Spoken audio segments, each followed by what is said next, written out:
So we're almost done with my video series on how to format a book in Microsoft Word. We've done some of the basic stuff.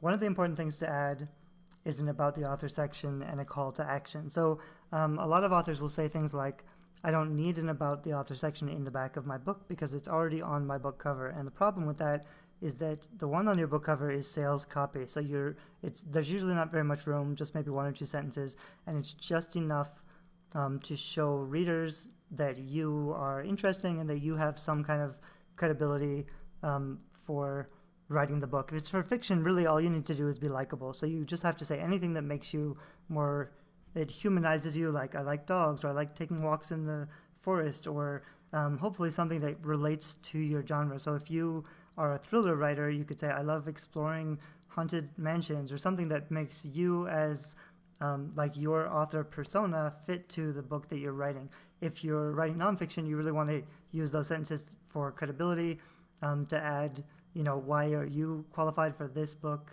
Why are you the expert? Where did you get your experience or your knowledge from? So that's what you want in the back of your book cover, on the outside of your book. That's sales copy. The about the author section that's actually inside the book is different, because that's what happens after they've read the book. Now you want them to build a relationship with you. After they've read the book, now you want to make sure you establish a relationship, because that's what's going to turn them into actual fans who buy more books. And that's the place to do it. So you'll want to have an about the author section that builds a relationship with your readers, and then you'll want to have a call to action that gets them to do something, hopefully to sign up to your list or something like that. So we'll start with the about the author section. I'm just going to copy what I have up on Amazon from my biography, and I'll just use the first paragraph style so it looks like that. I might do something like do bold on my name, or do all caps on my name. That's up to you. You don't even need really to say about the author up here, but you can. So this is fine. Basically, this is my short about the author section. It kind of lets people know who I am and what I do. But what I really need after this is a call to action. So I will say something like, sign up. Yeah.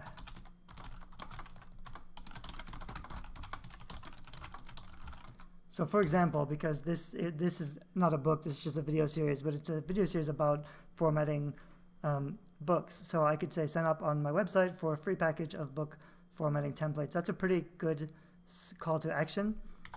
If you want to add a link, you can just highlight this.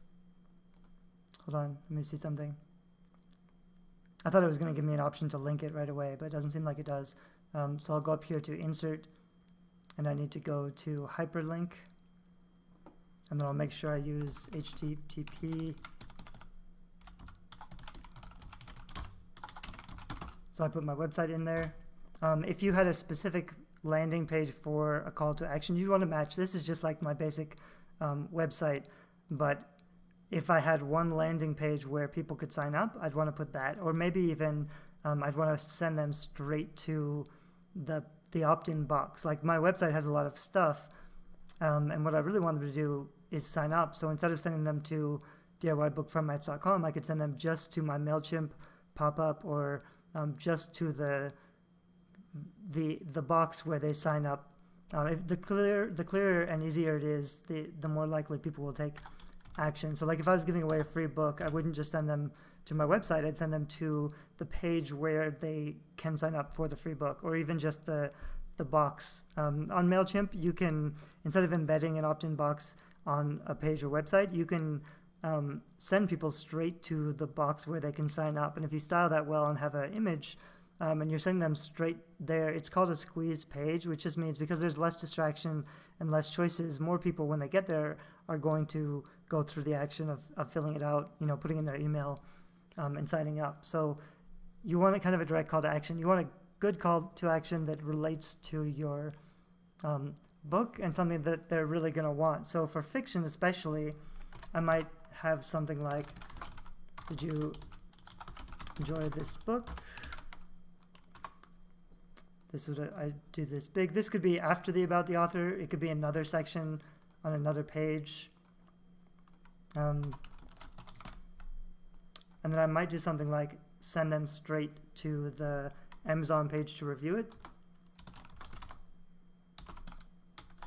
I would actually write something like, I'd love to hear what you thought.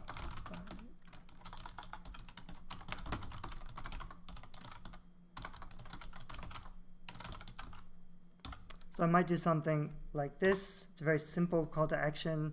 I could link that straight to my Amazon page.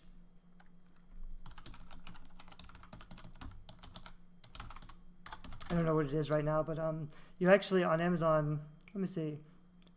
I'm on Amazon over here. So if I go to a book, this is my fiction, and if I click up here on reviews, I think if I click on write a customer review, oops, I just noticed my book's in the top 1,000 right now, which is pretty awesome. It hasn't been for a long time. So if I click here to 215 customer reviews, and I click on write a customer review, this link should be the link I can send people to sign up. I'm not actually sure. I'd have to test it out to see if that works, if I can copy this and paste that in. Because I'm a little afraid to do that right now without testing, I would probably just grab the book link. There's a way to send them straight to the page where they can just write a review right away. With the book link, you want to make sure you're using the link that ends in the ASIN number, which is here, and not use all of this. This is referral links, which means if you use this entire link, Amazon knows that you sent them to your books page, and they don't like that because they don't want your reviews to be from friends or family or anybody who knows you personally. So if you give people a link with your referral information here, Amazon might they may delete those reviews because they think they're not from real. They want completely unbiased reviews from total strangers. So you don't want to use this referral link. You want to just grab the link that ends in the ASIN number. You'd copy that, and then you'd put that in the back of the book. So I could just highlight this and insert a hyperlink, and I would use that link straight to my book. So that's one thing you could do. The other thing you could do, whoops, I might say, it's being weird. So it's linking like this whole thing somehow. So I'll delete that. I'll try again. Nah. There's some buggy things about. I just upgraded to Microsoft Word 2016, and there's some things I don't like about it. Okay, so I'll try again down here. I might say want to read more.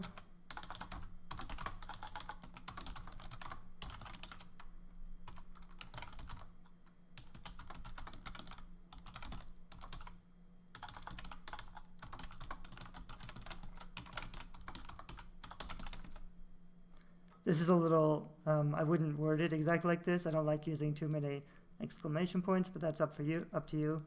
So I might do something like, in the back of book 1, for example, I would want to make sure I have a link to book 2, which is this one. Book 2 is out on pre-order. I actually have about 500 pre-order sales on the second book because in the first book I have a link to the pre-order. So this is something I would do. It doesn't have to even be the same book in a series. You could have a cheaper free book, and then at the end of the book you would say, if you want more, if you want to learn about something else. Something you could do if you write nonfiction is just have a list in the back of your other book. So I could say, here are my other books. You should go get them if you want one. That's a great way to use the back matter of your book. I might want to add a cover. So I'll show you quickly. I'm going to go to left align, and then I'm going to insert an image. To insert an image, there's two ways to do it. You could just grab any picture. Like for my About the Author, I'd want to add an image. So I could just grab any picture and drag it into Microsoft Word, and it will just show up. I think that works fine. I think the quality is fine. Some people say that if you go to insert and add a picture this way and pick the picture, then the quality will be better. We can check side by side. I mean, for me, they look exactly the same. So I think the quality is the same either way. I usually just drag and drop my pictures. Then you can, if you double click it, you should be able to crop it the way that you want, which is a great thing in Microsoft Word. There's actually a kind of amazing feature to strip out the background. Let me see if it works in 2016. It may not actually, which is interesting. I'll have to do some tests. I made something about, you could actually use Microsoft Word to build book covers. So there were some really cool features in earlier versions of Microsoft Word that I don't see, unfortunately. Pictures, size, layout, maybe it's here.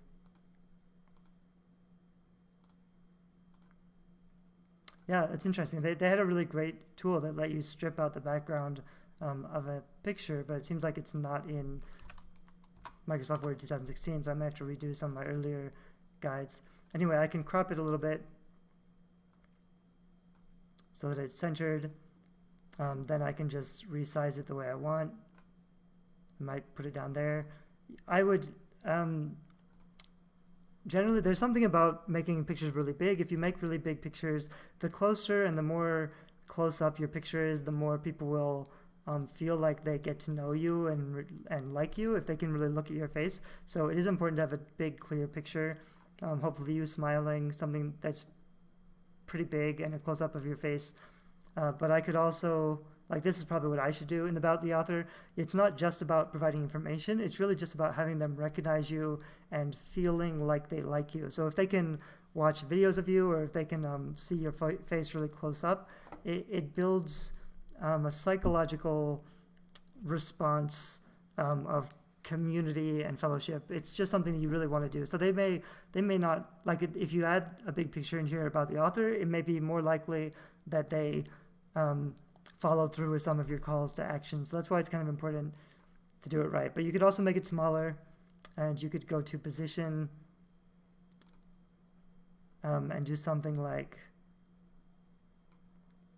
this if you wanted to. I'm not sure that I would. That's probably not how I would do it, but you could do something like that and have the text wrap around it. That looks pretty good too. I'm going to make another video in a minute about adding pictures with some more information, but I was also going to show you, I'm not actually sure if I have the cover handy, but I was going to show you, you could just add the book cover down here also. Like if I was doing a list of other books, I really should do this with my nonfiction too. I should just have like all my other books with links to get the books on Amazon down here. So I'd say like about the author, and then I would say other books by this author, and have a list of all my other books. I could do, if this is a fiction, I would probably say book 2 is available for pre-order, go buy book 2, and I might say, have you read these other series, go read these series, or I might say, go to my site and get my free starter library, get 5 free books. You don't necessarily want too many calls to action, because generally they'll be more likely to take action if there's only one call to action. So you don't want to be like, follow me on Facebook and Twitter and LinkedIn and Pinterest and visit my website, and you don't want to just have a ton of stuff because people won't do anything. But if you can get them to your website, to like basically you want them on your email list first. So I would always have a really big call to action. Even if I had this for pre-order, I would probably say, because there's power in getting them on your email list. So I might say like, sign up and get book 2 for pre-order, leave me a review, and also come back to my website and get my free starter library. Free starter library, and I'd have a really nice graphic with the 5 free books that they would get. They'd go back to my website and they'd sign up on my list. Then once they're on my list, then I can start reminding them of things. I could say, hey, did you leave a review yet? I'd really love to know how you thought. Or I could say, I don't email very often, but you should follow me on Facebook or Twitter. And then I could give them my social media links once they're on my list. Because that way you can you can follow up and you can ask more than one question. You can try to get them to do different things at different times, but getting them on your email list is really kind of the most important thing. Anyway, so that's some of the stuff you want to add in your back matter. It's mostly about building a relationship with your readers, trying to get them involved. I have like a Facebook group where I share, updates, and I share free books and free giveaways and free stuff. So I might have a call to action that's like, make sure you sign up to my Facebook group for free books, because I'm always giving away lots of giveaways. Or I could just say, tell me what you thought. I'd love to hear your thoughts right now.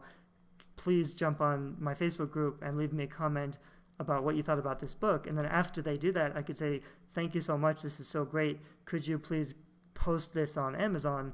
That's a really great way to get more reviews too, because I think a lot of people are kind of insecure about posting reviews on Amazon.